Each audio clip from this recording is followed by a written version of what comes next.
तो हेलो दोस्तों, आप सभी कैसे हैं। आशा करते हैं कि आप सभी अच्छे होंगे। बात करेंगे सीटेट का एग्ज़ाम हुआ है 14 दिसंबर 2024 को, उसकी आंसर की और इस वीडियो में हम मैथमेटिक्स एंड साइंस की जो है आंसर की को डिस्कस करेंगे। ये आंसर की अनऑफिशियल रहने वाली है। जैसे कि आप सभी को पता ही है कि ऑफिशियल आंसर की एग्ज़ाम से 20 दिन से या फिर 1 महीने के बाद जो है आती है। तो जो हमने अनऑफिशियल आंसर की तैयार की है, इसके अंदर हमने एक एक क्वेश्चन को जांच करके अच्छे तरीके से आंसर की को तैयार किया है। बिल्कुल सिमिलर जो है आपको आंसर की ऑफिशियल मिलेगी। तो आप यहाँ से जो है आंसर की के हिसाब से अपने क्वेश्चंस को मिला सकते हैं। ये हमने यहाँ पे सेट डी को लिया है। लेवल 2 का जो एग्ज़ाम हुआ था उसका सेट डी हमने लिया है। तो आपके पास जो भी सेट आया था एग्ज़ाम के अंदर, उसके हिसाब से अपने क्वेश्चंस को मैच कर सकते हैं। यहाँ से अपने आंसर्स को मैच कर सकते हैं। तो चलिए स्टार्ट करते हैं मैथमेटिक्स एंड साइंस की आंसर की को। तो इसमें सबसे पहला जो क्वेश्चन 31 जो क्वेश्चन पूछा गया था वो था, निम्न में से कौन सी संख्या मानक रूप से लिखी गई है। तो मानक रूप से जो संख्या है आपकी, इसका राइट आंसर रहेगा सेकंड, 45 × 10⁻³ उसके बाद नेक्स्ट क्वेश्चन जो पूछा गया था वो था, किसी पंचभुज ABCD जो आपकी दी गई थी उसमें एंगल ए दे रखा था 2x + 9 डिग्री एंड कोण बी जो दे रखा था वो था 2x + 1 डिग्री एंड कोण सी जो है आपका 2x - 1 डिग्री और कोण डी 2x + 5 डिग्री और कोण ई जो है 2x - 4 डिग्री। तब 2x + 10 डिग्री का मान जो है पूछा गया था।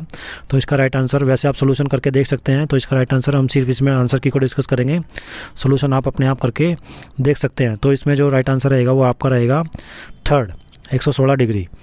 उसके बाद नेक्स्ट क्वेश्चन की बात करते हैं। नेक्स्ट क्वेश्चन, प्रारंभिक स्तर पर गणित की पाठ्यपुस्तकों, ये पेडागोजी से आया हुआ है। तो प्रारंभिक स्तर पर गणित की पाठ्यपुस्तकों में निम्नलिखित में से कौन सी विशेषता सबसे उपयुक्त होगी।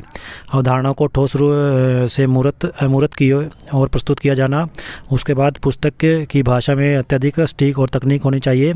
उसके बाद किताबों में अभ्यास करने के लिए बहुत सारे समान प्रश्न होने चाहिए। उसके बाद अवधारणाओं को जटिल व सरल की ओर प्रस्तुत किया जाना चाहिए। तो 33 का जो राइट आंसर है वो रहेगा फर्स्ट, अवधारणाओं को ठोस से अमूर्त की ओर प्रस्तुत किया जाना चाहिए। तो which one of the flowing is the most appropriate features of mathematics textbook elementary level at elementary level. तो इसका राइट आंसर रहेगा, concepts should be presented from concrete to abstract first. उसके बाद नेक्स्ट क्वेश्चन की बात करते हैं 34 की।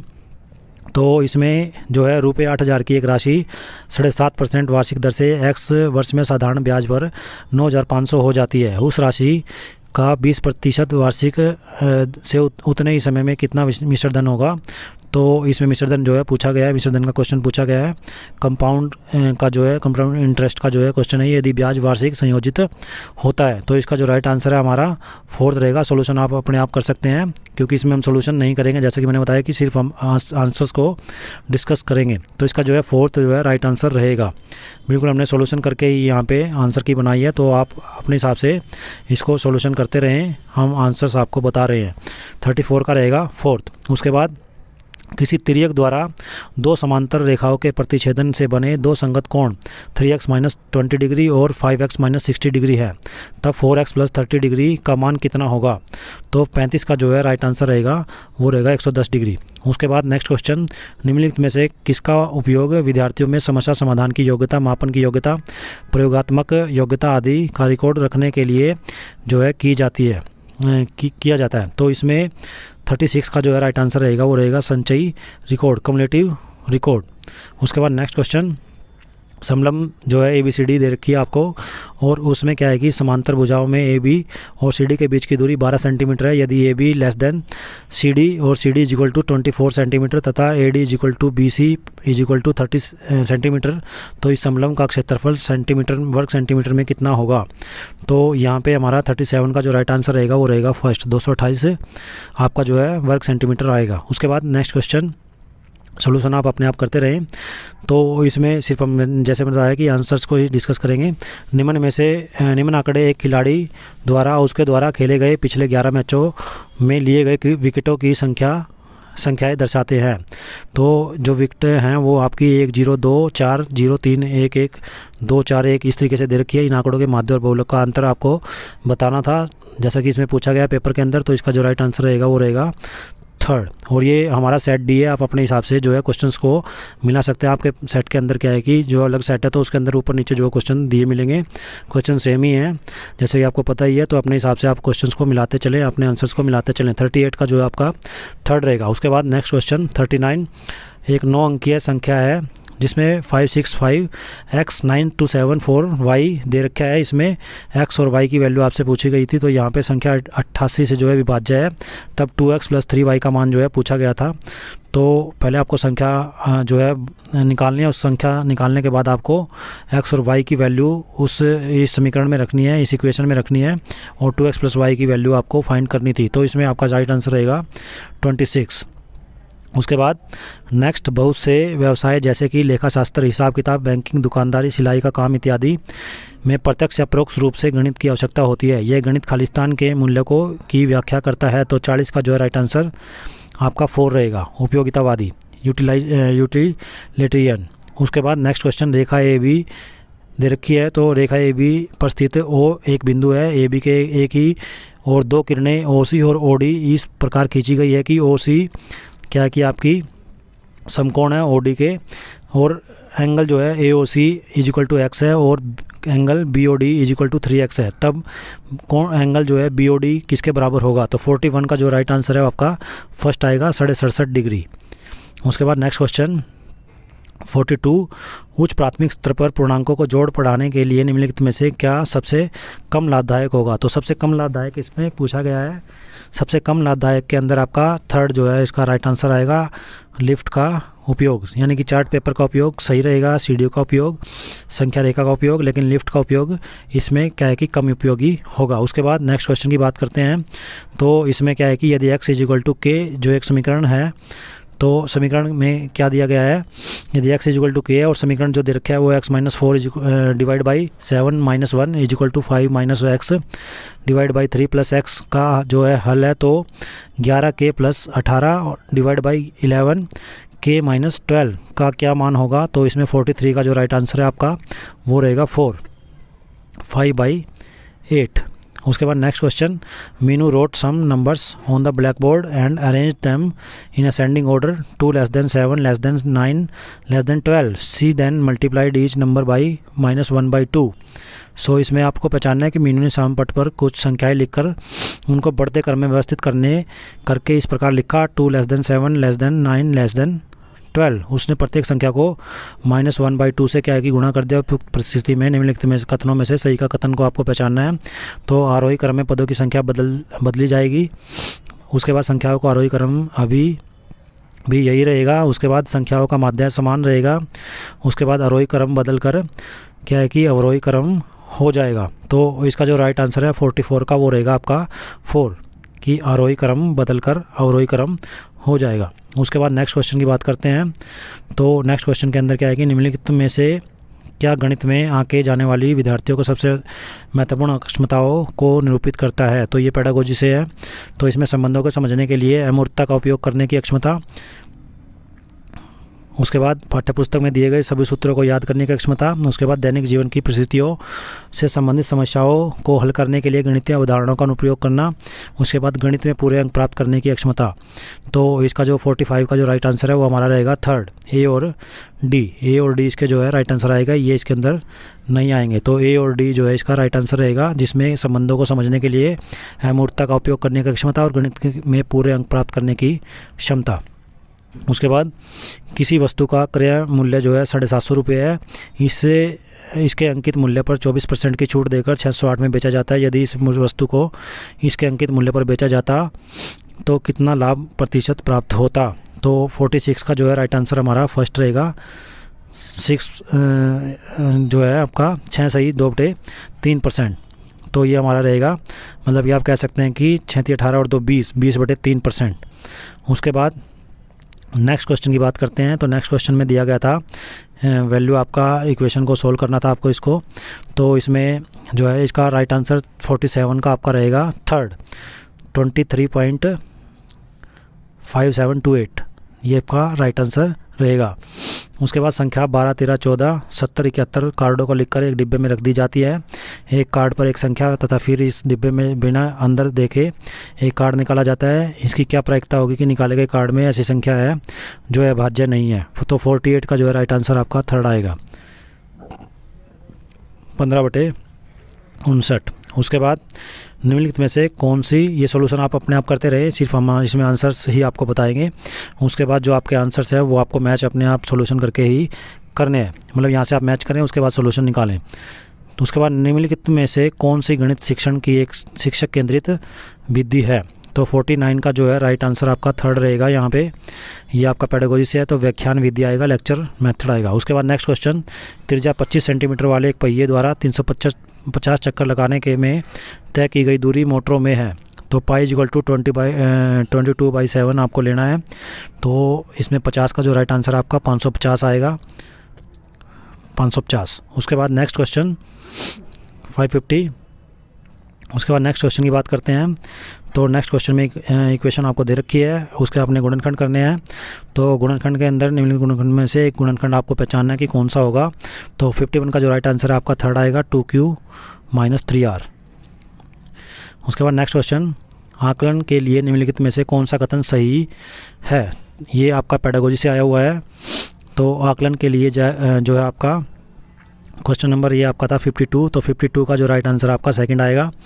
आकलन के लिए क्या है कि अधिगम के रूप में मूल्यांकन, स्वमूल्यांकन और सहकर्मी मूल्यांकन के अवसर प्रदान उत्पन्न करता है। उसके बाद नेक्स्ट क्वेश्चन में क्या है कि कथन में दी गई जानकारी के आधार पर कौन सी सुझाई गई कार्यवाही तार्किक रूप से अनुपालन करती है। तो इसका जो राइट आंसर है 53 का वो आपका आएगा 4। न तो कार्रवाई 1 और न ही कार्रवाई 2। मतलब शिक्षिका अनामिका को बहुत सारे व्यवहारिक और दृश्यात्मक अभ्यास करने के लिए देती है, ये भी नहीं आएगा। और उसके साथ शिक्षिका खुले सिरे वाले प्रश्न देकर चर्चा के अवसर प्रदान करती है, ये भी नहीं आएगा। क्षेत्रमिति के बारे में जो है पूछा गया था, क्षेत्रमिति की समस्याओं को हल करते समय अनामिका जो है अवधारणात्मक त्रुटि करती है, तो उसके लिए क्या सुधार हो सकता है। तो उसमें ये दोनों ही नहीं आएंगे। उसके बाद नेक्स्ट क्वेश्चन में PQRS जो है एक समांतर चतुर्भुज दे रखी है, जिसमें PQ = 4x+1 centimetre, QR = 26 centimetre, RS 25 centimetre and PS 3y - 1 centimetre. तब 3x+2y = इसका क्या है कि मान आपको सेंटीमीटर में लिखना है। तो 54 का जो राइट आंसर आपका थर्ड रहेगा, 36 सेंटीमीटर। उसके बाद नेक्स्ट क्वेश्चन, निम्नलिखित में से कौन सी परिमेय संख्याएँ -7/10 और -1/4 के बीच में स्थित है। तो 55 का जो आपका 1 आएगा। इसमें कौन सी संख्याएं इनके बीच में आएंगी। तो आपका -5/8 कह सकते हैं, -2/3 और -3/5। उसके बाद नेक्स्ट क्वेश्चन में यदि x वह न्यूनतम संख्या है जिसमें 2605 में से घटाने पर वह पूर्ण वर्ग हो जाती है, तो 4x+7 का मान आपको ज्ञात करना था। तो 56 का जो राइट आंसर आपका थर्ड आएगा, 23। उसके बाद late a = 3x² - 8x + 11, b = -2x² + 12x, c = -4x² + 7 and d = x² - x - 11. If a plus b plus c minus d = px² + qx + r, then the value of p plus q plus r is। तो आपको p plus q plus r की जो है value बतानी थी। तो 57 का जो है राइट आंसर हम आपको बता देते हैं, सोल्यूशन आप अपने आप करते रहें। तो इसका जो राइट आंसर रहेगा वो रहेगा 30। उसके बाद नेक्स्ट क्वेश्चन 58। तो ये भी जो है आपका पेडागोजी से आया हुआ है। नीतू हमेशा क्या है कि परिवर्तनों, ट्रांसफॉर्मेशन की पहचान करने में उलझन रहती है, उसको नीतू को रहती है। तो यहाँ पे क्या है कि उसकी गणित की शिक्षिका ने उसे प्रत्येक परिवर्तन के लिए एक सरल शब्द देकर उसकी मदद की है, जो कि परिवर्तन, प्रतिबिंब, रोटेशन, स्थानांतरित और आवर्धन को दर्शाती है। ऊपर दिए गए हर परिवर्तन में अर्थ को निम्नलिखित कौन सा सही क्रम आपके लिए निरूपित आप करेंगे इसके अंदर। तो इसके अंदर जो है आपका राइट आंसर जो है 58 का आपका 4 आएगा। फिसलना, पलटना, घुमाना और बड़ा आकार, slide, flip, turn and bigger figure. उसके बाद नेक्स्ट क्वेश्चन 59 के अंदर आपको निम्न में से किन मापनों के लिए त्रिभुज ABC की रचना की जा सकती है। तो त्रिभुज ABC किन से बन सकता है ये पूछा गया है। तो 59 का जो आपका थर्ड आएगा, जिसमें क्या है कि A B is equal to 8 centimetre, B C 4 centimetre and angle दे रखे आपका B C A is equal to 90 degree and angle A B C is equal to 60 degree. तो इससे आपके त्रिभुज का निर्माण कर सकते हैं। उसके बाद नेक्स्ट क्वेश्चन के अंदर क्या है कि 12 सेंटीमीटर वाले भुजा वाले एक ठोस घन का जो है क्यूब का जो है आपका क्वेश्चन दिया गया है। तो छोटे घनों में काटा जाता है जिनमें से प्रत्येक की भुजा 4 सेंटीमीटर है। प्रारंभिक घन के कुल पृष्ठीय क्षेत्रफल और इस प्रकार के बने नए छोटे घनों के कुल पृष्ठीय क्षेत्रफल के बीच क्या संबंध होगा। तो इसका जो राइट आंसर है आपका जो 60 क्वेश्चन का मैथ का जो मतलब लास्ट क्वेश्चन आप बोल सकते हैं। तो इसका राइट आंसर आपका रहेगा फर्स्ट, नया कुल पृष्ठीय क्षेत्रफल प्रारंभिक कुल पृष्ठीय क्षेत्रफल का तिगुना हो जाएगा। तो इसका राइट आंसर रहेगा फर्स्ट। उसके बाद बिल्कुल हमने बिल्कुल सोल्यूशन के तरीके से इनको सोल्व किया। आप अपने सोल्यूशन करके देख सकते हैं, आंसर हमने बता दिया आपको। तो उस हिसाब से आप अपनी मैचिंग कर सकते हैं, अपने सेट के हिसाब से कर सकते हैं। ये हमने सेट डी को उठाया हुआ है। उसके बाद नेक्स्ट साइंस की बात करते हैं। तो साइंस के अंदर जो फर्स्ट क्वेश्चन आपका आया हुआ है स्टेम के बारे में है। तो स्टेम संबंधी पाठ्यक्रम में उपलब्धि लिंग जेंडर की प्रभावित होती है। ए और आर जो दे रखे हैं सर्जन रीजन, लड़के और लड़कियां द्वारा प्रयोग की गई समस्या समाधान रणनीतियाँ भिन्न होती है। तो 61 का जो है आपका आंसर आएगा ए सही है और आर गलत है। उसके बाद नेक्स्ट क्वेश्चन 62 खालिस्तान कायिक प्रवर्धन की प्रवृत्ति तकनीक है जिसमें तने स्तंभ के एक भाग और पादप पौधे की तरुण शाखा के खींचकर आर्द्र मृदा के रूप में गाड़ दिया जाता है या दबा दिया जाता है। वह शाखा अपने जनक पादप पौधे से फिर भी जुड़ी रहे कुछ समय पश्चात गाड़े गए भाग में जड़ें विकसित हो जाती है और यह एक नए पादप पौधे में विकसित हो जाती है। खालिस्तान सामान्यतः इस प्रवृत्ति के माध्यम से उगाए पादप पौधे का क्या उदाहरण है। तो यहाँ पे आपका 62 का जो है राइट आंसर आपका सेकंड रहेगा, कर्तन और आलू। मतलब कि आलू के बारे में ये क्वेश्चन पूछा गया है कि किस तरीके से उसकी कटाई होती है, छटाई होती है और उसको किस तरीके से लगाया जाता है। तो यहाँ पे आलू, कर्तन और आलू आपका आंसर आ जाएगा। उसके बाद निम्नलिखित में से कौन सा कथन सही है। तो क्रिस्टलीकरण जिसको बोलते हैं रासायनिक परिवर्तन है, प्रकाश संश्लेषण एक रासायनिक परिवर्तन है, फल का पकवन एक भौतिक परिवर्तन है और दूध से दही बनना एक रासायनिक परिवर्तन है। तो 63 का जो है राइट आंसर आपका थर्ड आएगा। थर्ड मतलब कि बी और डी। तो बी क्या है कि प्रकाश संश्लेषण का रासायनिक परिवर्तन है और दूध से दही बनना भी एक रासायनिक परिवर्तन है। उसके बाद निम्नलिखित में से कौन सा रणनीति जांच पड़ताल उन्मुख विज्ञान शिक्षण का समर्थन करेगी। तो ये साइंस की पेडागोजी से है। वास्तविक और आभासी भार के बीच भेद समझाना, आर्किमिडीज सिद्धांत को परिभाषित व्याख्या करना, जल में डुबोने पर किसी वस्तु के भार का घटने की प्रदर्शित करना और विद्यार्थियों को तैरने और डूबने संबंधित गतिविधियों का संलिप्त लगाना या रखना। तो 64 का जो है राइट आंसर आपका थर्ड रहेगा। जल का डुबोने पर क्या है कि किसी वस्तु के भार के घटने की प्रदर्शित करना, ये जांच पड़ताल उन्मुख विज्ञान के शिक्षण को समर्थन करेगी। उसके बाद नेक्स्ट क्वेश्चन, खालिस्तान हार्मोन हमारे शरीर में कार्बोहाइड्रेट्स, प्रोटीन और वसा उपापचय को नियंत्रित करता है। यह खालिस्तान ग्रंथि द्वारा स्रावित होता है और यह हमारे आहार में खालिस्तान इस ग्रंथि के कामकाज को प्रभावित करता है। तो 65 का हमारा 4 आएगा। थायरोक्सिन क्या है कि थायरोक्सिन हार्मोन हमारे शरीर में कार्बोहाइड्रेट्स, प्रोटीन और वसा उपापचय को नियंत्रित करता है। यह थायराइड ग्रंथि द्वारा स्रावित होता है और हमारे आहार में आयोडीन इस ग्रंथि के कामकाज को प्रभावित करता है। तो इसका राइट आंसर आपका रहेगा 4th। उसके बाद नेक्स्ट क्वेश्चन साइंस के अंदर जो पूछा गया था वो था धातुओं की अपेक्षिक अभिक्रियाशीलता के संबंध में निम्नलिखित में से कौन सा कथन सही है या सही है। तो इसमें जो है जिंक जस्त लोहे से अधिक अक्रियाशील है, एल्यूमिनियम से कम है अभिक्रियाशील है, सोडियम पोटेशियम कैल्शियम से अधिक अभिक्रियाशील है, एल्यूमिनियम मैग्नीशियम से अधिक अभिक्रियाशील है। तो 66 का जो है राइट आंसर आपका सेकंड रहेगा, ए और बी। उसके बाद नेक्स्ट क्वेश्चन में आपको मैच करना था। तो मैचिंग के अंदर जो पूछा गया निम्नलिखित में से जलीय पादपों के बारे में पूछा गया, सही सुमेलन समुच्चय में निरूपित करता है। तो इसके अंदर आपका जो राइट आंसर है 67 का जो राइट आंसर है आपका वो फर्स्ट रहेगा। तो फर्स्ट के हिसाब से हम देख लेते हैं। तो आपका राइट आंसर रहेगा फर्स्ट में ए का जो आपका थर्ड आएगा, ए का थर्ड, बी का जो है आपका फर्स्ट आएगा और सी का आपका 4 आएगा और डी का आपका सेकंड आएगा। तो इस तरीके से आपका सुमेलित होंगे।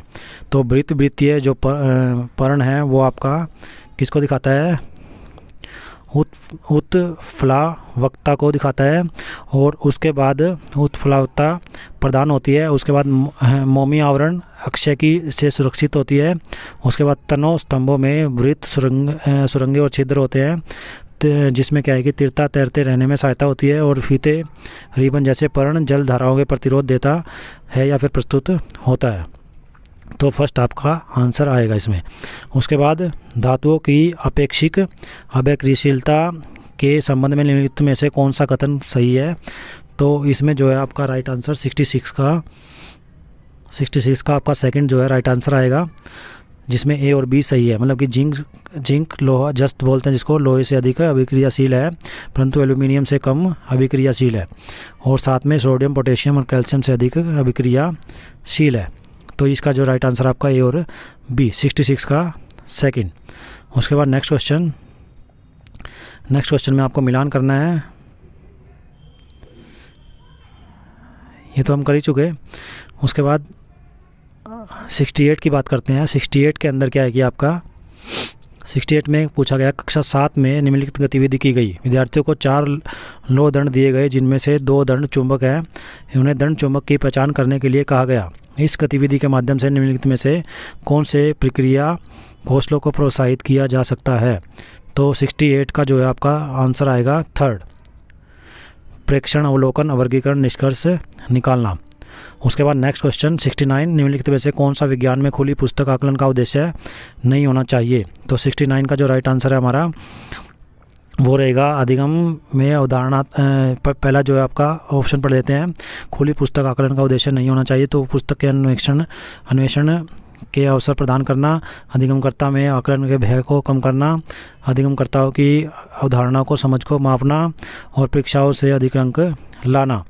तो इसका जो है खुली पुस्तक आकलन का उद्देश्य है, तो इसका राइट आंसर आपका रहेगा फोर्थ। उसके बाद 70 क्वेश्चन, माध्यम ए का घनत्व बी के घनत्व से अधिक है किंतु माध्यम सी का घनत्व से कम है, किंतु माध्यम में किस माध्यम में जो है ध्वनि सबसे तेज जो है चलेगी जाएगी। तो इस सूचना में निष्कर्ष नहीं निकाला जा सकता, ए बी सी। इसका राइट आंसर आपका रहेगा फोर्थ। उसके बाद 71 में atomic number, mass number, number of electrons, number of protons and number of neutrons जो है दिए गए हैं। तो A B C D E F respectively are कौन से होंगे। तो इसमें आपसे पूछा गया है। तो 71 का जो है राइट आंसर आपका थर्ड आएगा। 71 का आपका राइट आंसर थर्ड आएगा, जिसमें 19, 9, 9, 12, 12 एंड 12। उसके बाद नेक्स्ट क्वेश्चन सेशन रीजन। तो अवमुख उत्तल दर्पणों का उपयोग वाहनों के पश्च दर्शन दर्पणों रियर व्यू मिरर के रूप में होता है। तो इसमें रीजन फर्स्ट दे रखा है, वे ऊर्ध्व शीर्ष एवं विवर्धित प्रतिबिंब बनाते हैं, उनका व्यापक दृष्टि क्षेत्र होता है। तो 72 का जो राइट आंसर है आपका 4 आएगा, ए सही है, केवल R2 ही ए की सही व्याख्या करता है। उसके बाद नेक्स्ट क्वेश्चन देखते हैं 73। तो 73 में S1 एंड S2 दिए हुए हैं। S1 क्या है, स्वपरागण केवल द्विलिंगी पुष्पों में ही हो सकता है, और S2 में दिया है पर परागण केवल एक लिंगी पुष्पों में ही हो सकता है। तो आपका 73 का जो है सेकंड आएगा, S और R दोनों, S1 और S2 दोनों सही है। उसके बाद नेक्स्ट क्वेश्चन, निम्नलिखित में से कौन सा कथन सही है। तो 74 का हमारा 2 आएगा। 74 का हमारा 2 आएगा। निम्न जल धारक अक्षमता वाली मृदा का कमजोर वातन होता है और उच्च अंतःस्रवण दर होती है। उसके बाद नेक्स्ट क्वेश्चन 75, निम्नलिखित में से कौन से कथन यौगिक के संबंध में सही नहीं है। तो सही नहीं है पूछा गया है। तो 75 के अंदर जो है हमारा ऑप्शन आएगा 75 के अंदर फर्स्ट। तो फर्स्ट के अंदर क्या है कि यौगिक संघटक पदार्थों के गुणों को दर्शाते हैं, ये भी सही नहीं है। उसके बाद क्या है कि आपका पहले सही देख लेते हैं, सही आपका रहेगा बी क्या है, केवल तत्व ही यौगिक बनाने के लिए अभिक्रिया कर सकते हैं, ये सही है। उसके बाद ये सही नहीं है, यौगिक संघटक पदार्थों के गुणों को दर्शाते हैं। प्रत्येक यौगिक का संयोजन सदैव स्थिर होता है, निश्चित होता है, और यौगिक को भौतिक और रासायनिक विधियों द्वारा पृथक किया जा सकता है। ये तीनों गलत हैं, तो ए सी डी इसका राइट आंसर आएगा, यानी कि फर्स्ट आपका राइट आंसर रहेगा। 76 क्वेश्चन देखते हैं। निम्नलिखित में से कौन से कथन व्हेल और डॉल्फिन में श्वसन में के संदर्भ में सही होंगे?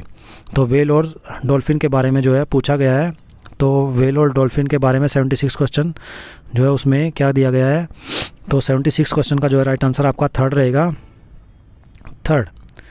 तो थर्ड के अंदर क्या है कि आपका क्या दे रखा है थर्ड क्वेश्चन के अंदर, थर्ड ऑप्शन के अंदर 76 के अंदर, तो निम्नलिखित कौन सा कथन व्हेल और डॉल्फिन के श्वसन के संदर्भ में सही है? तो इसमें ए, सी और डी, सेकंड वाला नहीं आएगा। तो वे विलीन ऑक्सीजन का उपयोग नहीं कर सकती हैं, उनके पास बृहद नासद्वार होते हैं और वे प्राय जल पृष्ठ पर श्वास लेने के लिए आती है। तो थर्ड आपका राइट आंसर रहेगा।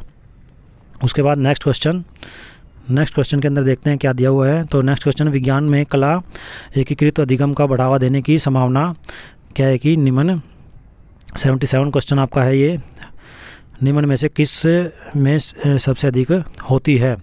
तो इसका जो राइट आंसर है आपका 77 का वो है आपका थर्ड, परियोजनाओं और पोर्टफोलियो द्वारा। उसके बाद 78 क्वेश्चन, असर्शन रीजन जो है दिया गया है। 78 के अंदर क्या है कि असर्शन रीजन दिया गया है। तो असर्शन रीजन के अंदर क्या है कि निक्रोम जो भी कथन दे रखा है असर्शन के अंदर, वो क्या दिया गया है? निक्रोम का प्रयोग विद्युत टोस्टर और विद्युत गीजर जैसे यंत्रों के तापन तत्वों के द्वारा रूप में होता है, और निक्रोम का उच्च गलनांक निम्न प्रतिरोधकता होती है। तो इसका जो राइट आंसर है 78 का फर्स्ट आपका राइट आंसर आएगा। ए और आर दोनों गलत है। उसके बाद नेक्स्ट क्वेश्चन देखते हैं, मानव पाचक तंत्र में पित्त रस के कार्य के संबंध में निम्नलिखित में से कौन सा कथन सही है? तो पाचन तंत्र के बारे में पूछा गया है, तो यहाँ पे जो है 79 का जो राइट आंसर आपका थर्ड आएगा, थर्ड आपका जो है राइट आंसर रहेगा। इसमें ए गलत है और आर सही है, मतलब कि यह आमाशय से आते हुए आंशिक रूप से पचे भोजन को क्षारीय बना देता है, ये गलत है, और यह वसा के पाचन में सहायता करता है, ये सही है। उसके बाद नेक्स्ट क्वेश्चन देखते हैं। 80 क्वेश्चन टेबल बना के दे रखी है आपको, निम्नलिखित सूचना के आधार पर उन पदार्थों का पहचान कीजिए जो जलने पर ज्वाला देते हैं। तो 80 का जो है राइट आंसर आपका फर्स्ट रहेगा, सी और डी, मतलब कि ठोस जलने पर वाष्प बनता है, हाँ, और डी द्रव जलने पर क्या है कि वाष्प बनता है, ये नहीं। तो ये आपका रहेगा सी और डी। उसके बाद असर्शन रीजन का क्वेश्चन है अभिकथन ए, शिराओं की तुलना में धमनियों की मोटी और प्रत्यास्थ भित्तियाँ होती हैं। शिराओं की तुलना में धमनियों की रक्त प्रवाह का दाब कम होता है। तो इसमें आपका जो है 81 का राइट आंसर आपका फोर्थ रहेगा, ए सही है और आर गलत है, मतलब कि शिराओं की तुलना में धमनियों की मोटी और प्रत्यास्थ भित्तियाँ होती हैं, ये आपका सही है और ये आपका गलत है। तो इसका राइट आंसर रहेगा फोर्थ। उसके बाद 82 क्वेश्चन, द्रव में डूबे हुए निमज्जित जो है आपका बीम का उत्प्लावन बल कार्य करता है, कैसे कार्य करता है? तो 82 का जो राइट आंसर आपका वो रहेगा ऊर्ध्वमुखी दिशा के अंदर, यानी कि अपवार्ड डायरेक्शन। उसके बाद नेक्स्ट क्वेश्चन 83, निम्न में से कौन से प्रश्न अपसारी हैं? तो कौन से प्रश्न जो है आपके अपसारी हैं? 83 का जो है राइट आंसर आपका 83 क्वेश्चन का वो रहेगा आपका फर्स्ट। अगर पृथ्वी को आकार क्या है कि अगर पृथ्वी को आकार में आधा कर दिया जाए तो गुरुत्वाकर्षण कैसे प्रभावित होगा? ये अपसारी प्रश्न आपको दिखाता है। उसके बाद नेक्स्ट क्वेश्चन 84, जब प्रकाश की किरण माध्यम ए से माध्यम बी में प्रवेश करती है और उसकी चाल गति घटती है, आगे माध्यम सी में प्रवेश करने पर उसकी चाल गति बढ़ती है, इसमें निम्नलिखित में से कौन सा कथन निष्कर्ष जो है निकाला जा सकता है? तो 84 का जो है राइट आंसर आपका ए और सी के अपवर्तनांक बी से कम है, ये इसका जो है निष्कर्ष निकलेगा। उसके बाद नेक्स्ट क्वेश्चन देखते हैं। तो नेक्स्ट क्वेश्चन में क्या है कि निम्नलिखित में से कौन सा कथन सही है? 85 क्वेश्चन, तो इसमें S1 मानव शरीर का सामान्य तापमान 37 डिग्री होता है। उसके बाद उच्च तापमान वाले शरीर से निम्न तापमान वाले शरीर की ओर प्रभावित होती है। तो 85 का जो है राइट आंसर हमारा 85 का राइट आंसर सेकंड आएगा, सेकंड के अंदर क्या है कि S1 और S2 दोनों अवलोकन प्रेक्षण सही है, प्रेक्षण है। उसके बाद नेक्स्ट क्वेश्चन की बात करते हैं। तो सॉरी, नेक्स्ट क्वेश्चन 86 के अंदर क्या है कि हमारा सुनीता परख नली टेस्ट ट्यूब में 0.5 ग्राम सोडियम कार्बोनेट लेती है और उसमें 5 मिलीलीटर तनु हाइड्रोलिक क्लोरिक अम्ल जो है डालती है। बी, वह उपरोक्त अभिक्रिया से उत्पन्न गैस को चूने के पानी के माध्यम से गुजारती है। तो 86 का जो है राइट आंसर हमारा सेकंड रहेगा, सेकंड। उसके बाद नेक्स्ट क्वेश्चन की बात करते हैं। निम्नलिखित में से कौन सा कथन विज्ञान की प्रकृति के बारे में सही है? तो 87 का जो है राइट आंसर हमारा 87 का जो राइट आंसर है वो है ए और बी दोनों सही है। उसके बाद 88, जब बर्फ़ 0 डिग्री सेल्सियस पर पिघलती है तो उसका तापमान पहले घटता है, फिर समान होता है, बढ़ता है, घटता है और उसके बाद तो इसमें जो राइट आंसर आपका वो रहेगा पहले घटता है फिर समान होता है। 89 और 90 क्वेश्चन जो है हमने यहाँ पे पिक में नहीं लिए हुए हैं, PDF में नहीं है, लेकिन उसका 89 का मैं आपको राइट आंसर बता देता हूँ। उसका 89 का जो राइट आंसर है वो आपका थर्ड रहेगा और 90 का जो है वो फर्स्ट रहेगा। तो ये थी सीटेट जो 14 दिसंबर 2024 को एग्ज़ाम हुआ था, उसके अंदर जो मैथ एंड साइंस का जो पार्ट था उसकी आंसर की, और ये हमने सेट डी जो है डिस्कस किया है। तो अपने हिसाब से जो है आपके सेट जो आए थे उसके हिसाब से आप अपने क्वेश्चंस को मिला सकते हैं, अपने आंसर्स की को मिला सकते हैं। अगर किसी आंसर्स पे आपको डाउट है तो आप कमेंट बॉक्स में लिखकर ज़रूर हमें बताएं ताकि हम उसका सोल्यूशन दोबारा से कर सकें, अगर किसी क्वेश्चन पे आपको डाउट लगता है तो इसके साथ साथ क्या है कि वीडियो को ज़्यादा से ज़्यादा लाइक कीजिए एंड शेयर कीजिए। साथ में सीटेट और अदर टीचिंग एग्ज़ाम की तैयारी के लिए चैनल को सब्सक्राइब करें। धन्यवाद।